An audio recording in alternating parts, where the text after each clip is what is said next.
hello friends Agar ভিডিওতে আমি square of ৰুটেৰ বিষয়ে আলোচনা কৰেছিলো কিন্তু এটি হলো সৰু আছিল ঠিক আছে আজি অলপ ডাঙৰ চাই আলোচনা কৰিম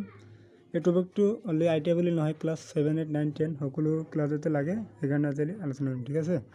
ফাৰ্ষ্টতে চাম আমি 4 ৰুট 6 to 5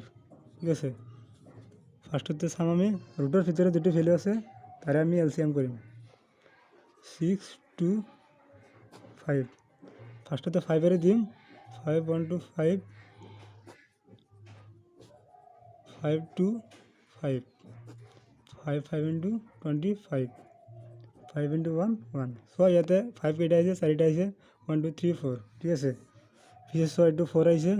4 রুট ইয়াতে 5 কেটা আছে 1 2 3 4 5 into 5 into 5 into 5 so 4 4 root ভিতৰত যেটা ভ্যালু আছে সেইটো আমি পাৱাৰত লিখিম পাৱাৰত লিখিলে 5 to the power 4 হ'ব ঠিক আছে